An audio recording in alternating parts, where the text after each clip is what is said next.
Hi everyone. So my name is Angel and today I will be answering some of the questions na you have sent me through my stories. So I'm finally giving in.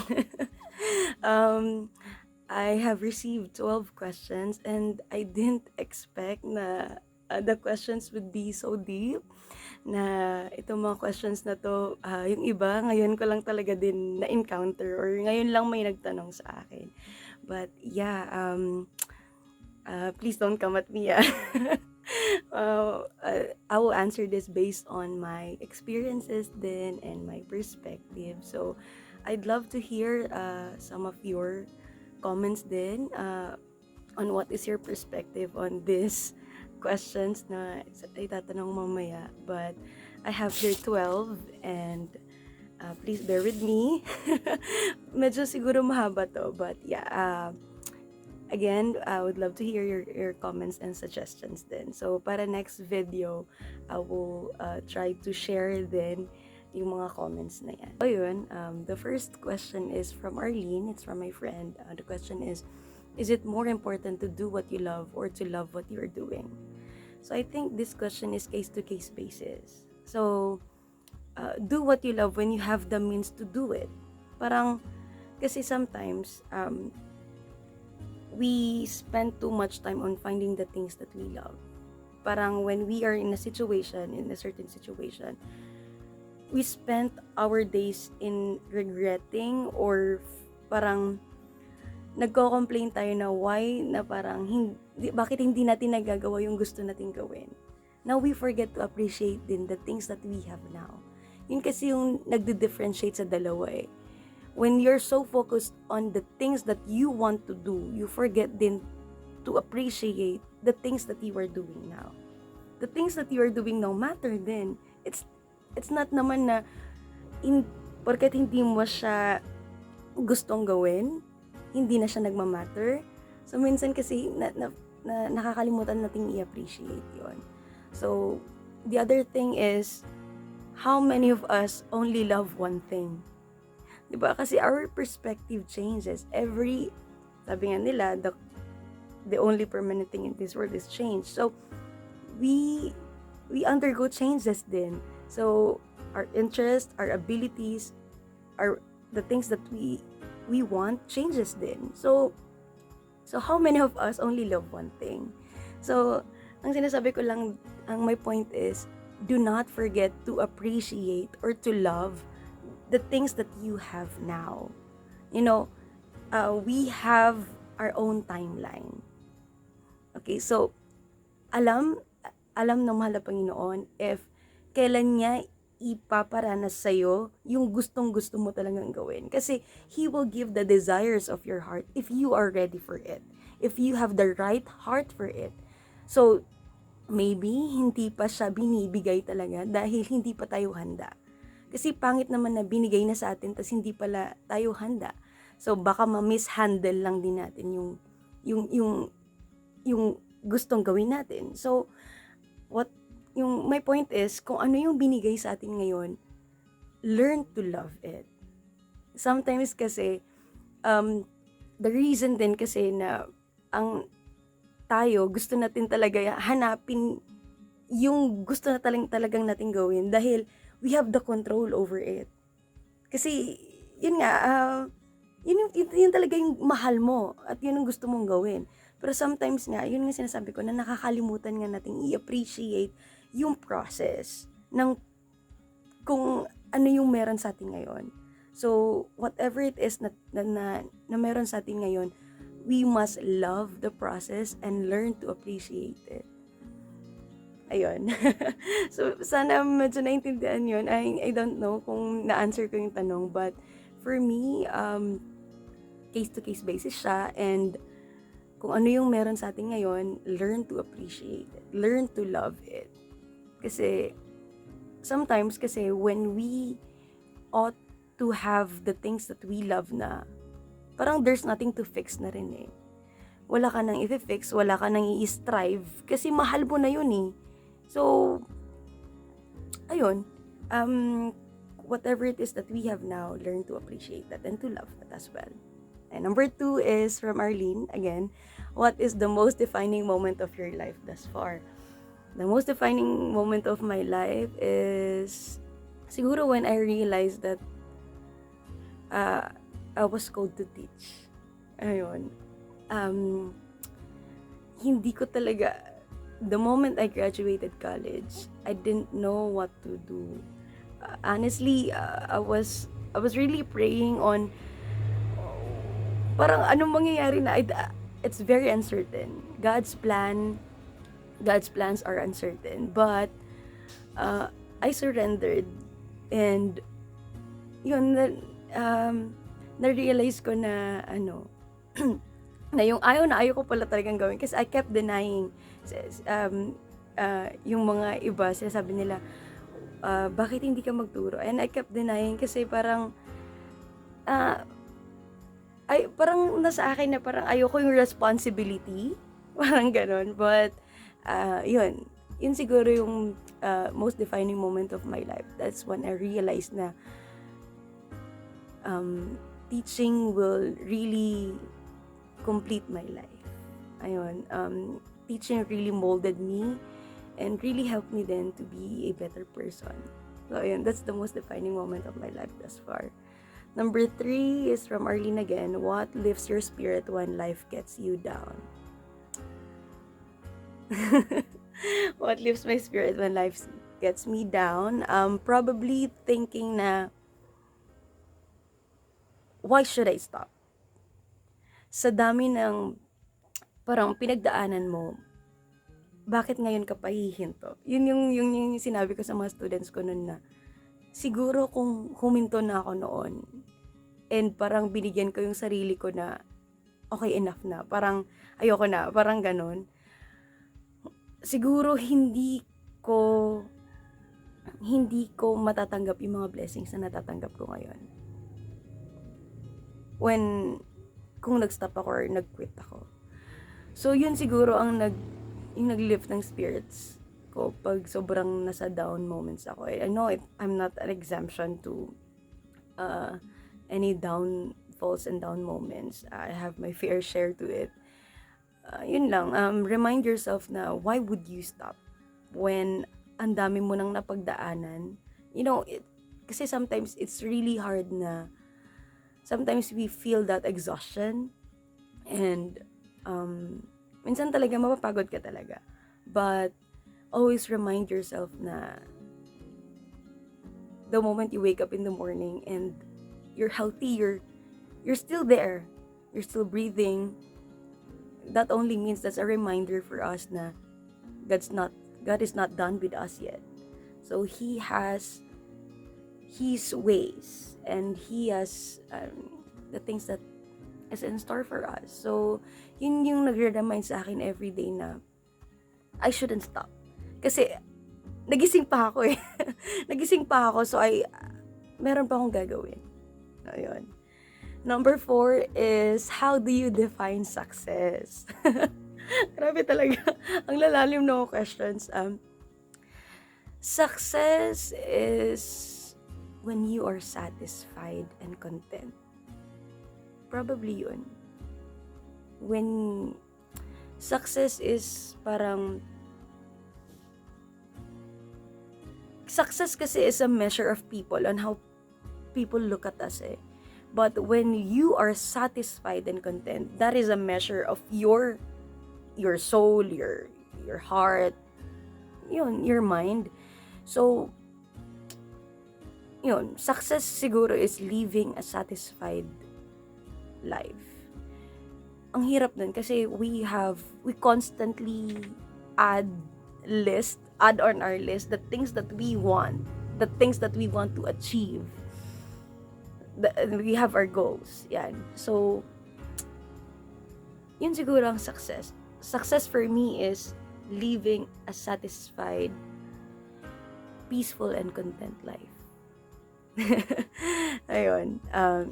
Number 5 is, why the religions that advocate unity divide the human race? Probably religion is just an instrument kasi. Yung sinasabi ko nun, do not question religion, but question yourself and the people din na nagde-divide ng human race. Kasi, for me, if we lack compassion and respect, that will divide the human race. And that's not on the religion itself, I think. Yeah, siguro, kasi it's our choice. For example, our religion injects this thought. It's our choice whether we want to absorb it or not. So, nasa choice pa rin ng tao. So, nasa tao pa rin yun if we choose compassion and respect over comparison and pakikipag-away. Kasi minsan,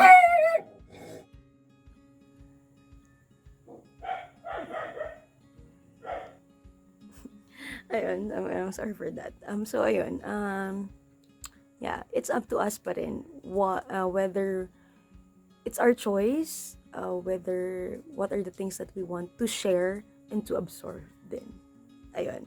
Number 6 is from Angelica Castro, and the question is, how do you manage your time as a choir teacher, a daughter, and a student at the same time? Honestly, I don't know. It's all God.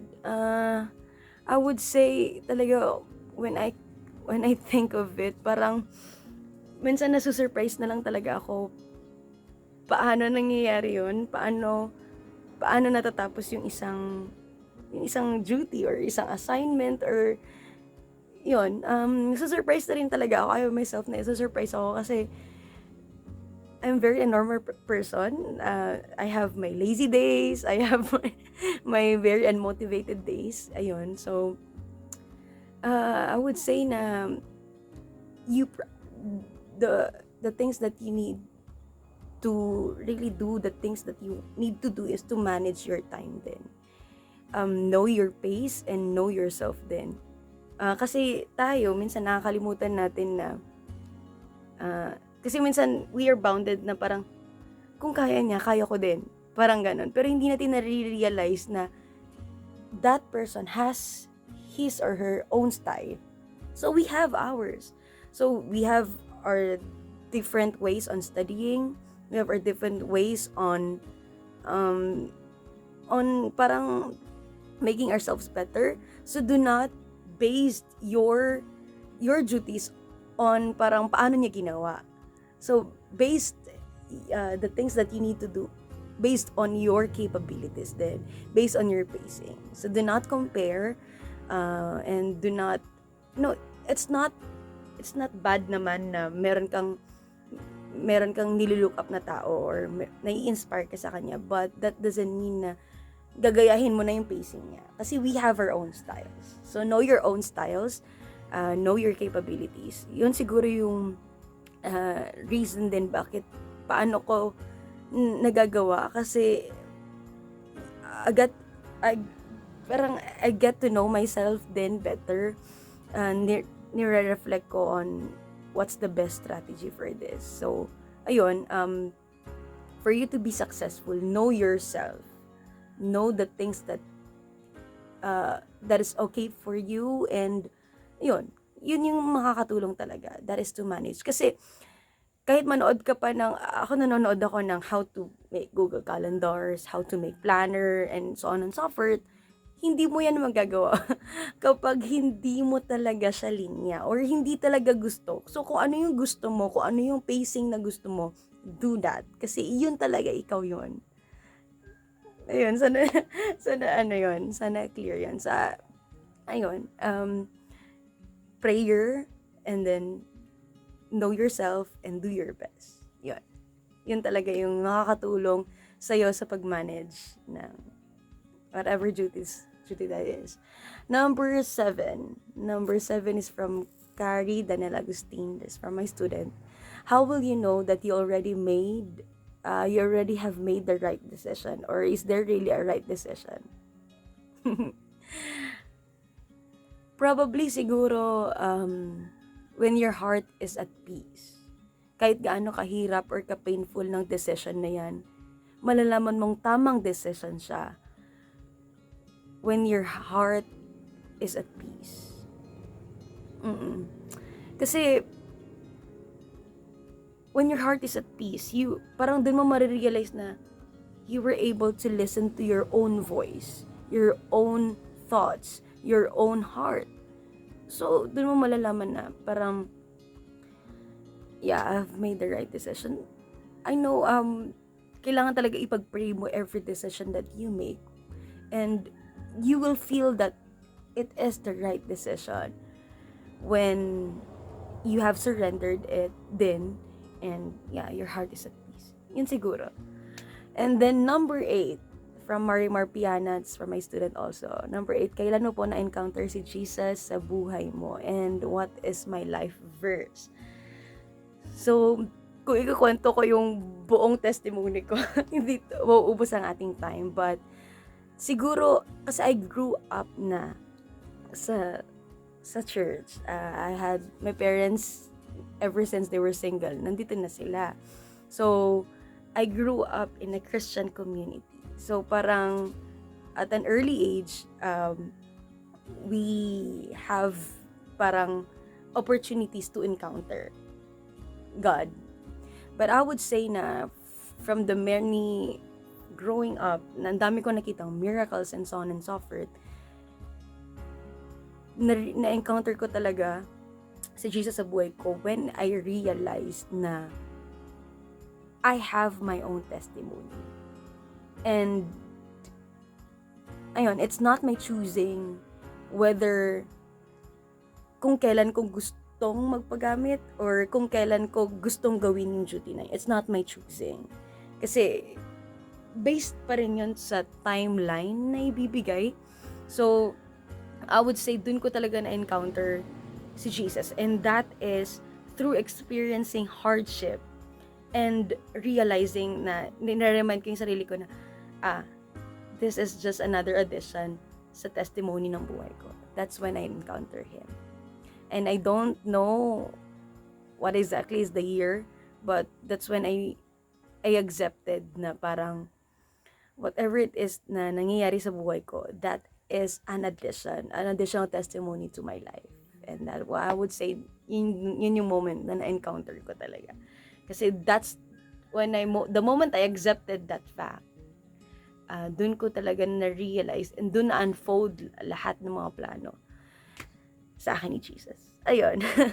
And my life verse, ang daming life verse, every year, every case-to-case basis kung ano yung nangyayari sa buhay. But the first verse siguro na I would come to think of is from Proverbs 4:23. And ayun yung, above all else, guard your heart, for everything you do flows from it. I know 2020 is a challenge for all of us. I know I have a fair share of challenges din for 2020. And dun ko na-encounter yung verse na yan. Guard your heart, for everything you do flows from it. And talaga dun ko na-realize yun na, you know, you are what you feed to your heart. You are what you say to yourself. And you are what you let your heart listen din. So, you know, sometimes, it is our call whether what do we want our hearts to hear and absorb. So yun, guard your heart, for everything you do flows from it. And then number 10, this from Kish, and ito yung tanong niya, have you ever been depressed po ate, like example in your ambitions or desires? Ano po yung naging motto nyo and nagpa-motivate sa inyo? I know depression is a very broad and very big feeling. So I wouldn't say na parang akuhin ko na parang I was depressed, but I would say I had my fair share of downfalls there, down moments. So, you know, it's very hard na growing up, you wouldn't know what are the things that are in store for you. So, siguro, this feeling is parang, siguro exhaustion din and anxiety. Yan, halo-halo na. But, yun sa mga ambitions and desires. Kasi minsan nga, when we are so focused on parang waiting and not literally moving, parang mas lalo mong dinadown yung sarili mo. Kasi parang when you're waiting for something to happen, yung pinagpe-pray mo, dun ka na lang nakafocus na hindi mo na nare-realize what is happening on the process. So I would say na in my ambitions and desires, siguro I would say na the thing that lifted me from my anxieties is the moment I surrendered. It's really different when you know na you have surrendered everything. Kasi it's very easy na sabihin na, ate, I've surrendered naman. But sometimes hindi talaga, do we really surrendered? Parang ganun, yun yung question eh. So, yun siguro yung nagpa-motivate sa akin is the moment I realized na, Lord, it's not me, it's you, bahala ka na po, I surrender. So, bahala ka na. So, that's, yun. So, the moment I surrendered, that's when I realized na, my desires, my ambitions, my little prayers have been unfolded in front of me na. So, yun. Focus on the things that you do now and everything will follow. Yun. Ewan ko kung nasagot yun. Ayun. Number 11 is from AJ. What's something in your life that you consider a miracle? So, recently, last Monday yata, I came across with a song and it's entitled Million Little Miracles. Ang ganda ng song na yun. Yung lyrics ng first stanza, all my life I've been carried by grace. All my life I've been carried by grace. So, and then I've got some blessings that I don't deserve and I've got some scars, but that's how I learned. And it's nothing short of a miracle. I'm here. And that song really parang captivated my heart din. Kasi minsan di natin na-realize na yun pala yun, no? Sabi nun sa chorus, miracles and miracles, a million little miracles. So, napakaraming miracles. And something in my life that I consider a miracle is the thought that I'm still here. That's a miracle. The thought that I'm still alive and I'm still surviving, that's a miracle. So that's something that I consider a miracle. Million little miracles every single day. Ayun, the last question is, have you ever experienced doing your best, all for others, Jesus, but ended up being persecuted? How did you deal with it po? I'm very sorry for the noise. Did you give yourself limitations just to satisfy them, for them not to commit sin anymore? Wait a moment. Yung alarm. Wait lang. So, ayun. My answer would be, persecution would always be there. Growing up, siguro, I experienced lots of it. And minsan maapektuhan ka talaga. And minsan, you have that moment na pagbibigyan na lang sila. Parang sabihin mo na, sige, para hindi na magkasala, para hindi na sila mag-isip ng mali, ako na lang mag-give way. But nung nangyari sa akin yun, nung ginawa ko yun, I almost got lost. So yun yung nakakatakot eh, kasi minsan nga we do not live for others, we do not live to satisfy others.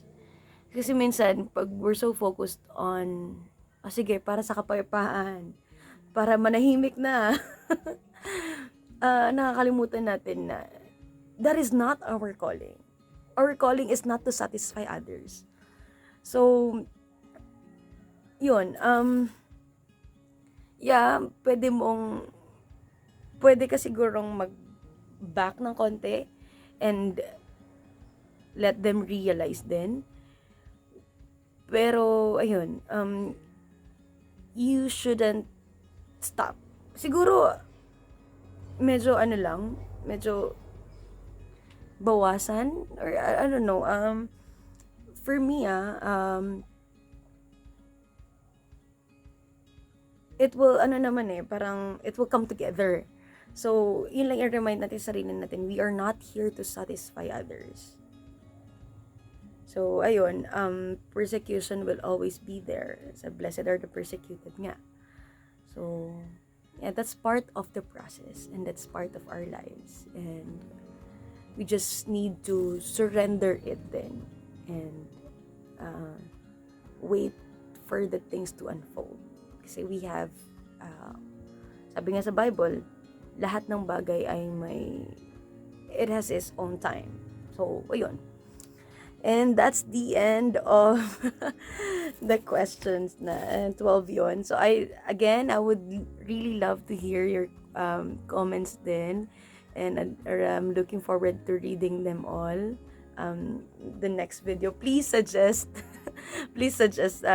videos that you want to see. Then this is my siguro first video talaga na parang kino-convince ko talaga yung sarili ko to do it. But yeah, I hope you have learned something, and yeah, I'll see you sa susunod na video. Please don't forget to to like, share, and subscribe. Ayun. Again, once again, I'm Angel, and I hope to see you again soon. Bye. Have a great day ahead.